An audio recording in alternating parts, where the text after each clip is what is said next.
Second half கொஞ்சம் சரியில்லை sir அப்படின்னு சொன்னா, சார் நான் சாப்பிட்டுக்கிட்டு இருக்கேன் அப்படின்னு.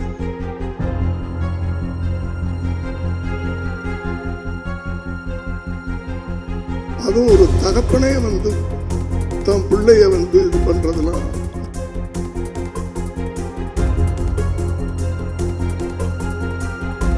ஆனா படம் ரிலீஸ் பிறகு எல்லாரும் வச்சு செஞ்சாங்க.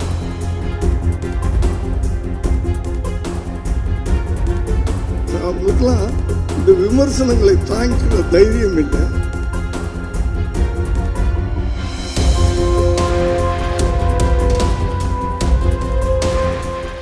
சமீபத்தில்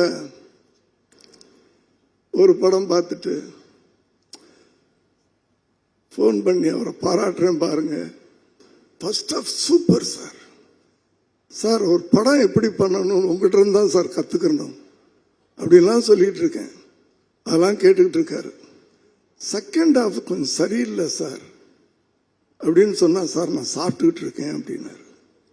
அது வரைக்கும் கேட்டுட்டு இருந்தவர் சாப்பிட்டு இருக்கேன்னு சொல்லலை, செகண்ட் ஹாஃப் ஒரு மாதிரி இருக்கு சார். இவ்வளவுக்கு 5 நாளைக்கு முன்னாலே அந்த ஃபர்ஸ்ட் காப்பி பார்க்குறேன் சார். இப்படி இந்த மதங்களில் இந்த நம்பிக்கையெல்லாம் கிடையாது சார். அதுவும் ஒரு தகப்பனே தன் பிள்ளைய இது பண்ணுறதெல்லாம் சார் நான் சாப்பிட்டுட்டு இருக்கேன் அப்புறமா கூப்பிடுறேன் சார் அப்படின்னு கட் பண்ணிட்டார். அப்புறம் கூப்பிடவே இல்லை. ஆனால் படம் ரிலீஸ்க்கு பிறகு எல்லாரும் வச்சு செஞ்சாங்க.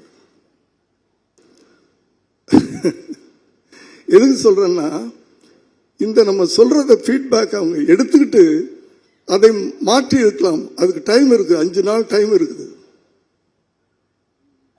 அத்தனை விமர்சனங்களும் நான் சொன்னதை சொல்லியது அந்த படத்துல. அதுக்கு சொல்ல வந்தேன் நான். அவங்களுக்கெல்லாம் இந்த விமர்சனங்களை தாங்கிக்கிற தைரியம் இல்லை, பக்குவம் இல்லை. இதே நான் இன்னொரு பெரிய இயக்குனர் ஒரு கதை சொல்றாரு. கதை சொல்லி முடிச்ச உடனே அவரை எந்திரிச்சு கட்டி பிடிச்சுக்கிட்டேன் நான். இங்க வந்திருக்காரா? துப்பாக்கி டைரக்டர். கட்டி பிடிச்சுக்கிட்டேன் நான். ஆனா கடைசியில் அதே மாதிரி ஒரு அசிஸ்டன்ட் டைரக்டரா ஒரு கேள்வி கேட்டேன். சார் கேட்கலாமா அப்படின்னு கேட்டேன். கேட்க சார் அப்படின்னாரு. இந்த படமே ஸ்லீப்பர் செல்ஸ் அப்படின்னு சொல்லி படம் பண்றீங்க. எனக்கு தெரியும் சார் ஸ்லீப்பர் செல்ஸ்னா யாருன்னு, பப்ளிக்கு தெரியுமா அப்படின்னு கேட்டேன். கேட்டுட்டு விட்டுட்டேன் அதோட. பட் படம் பார்க்கும்போது அதுக்குன்னு ஒரு சீன் வச்சிருந்தார்.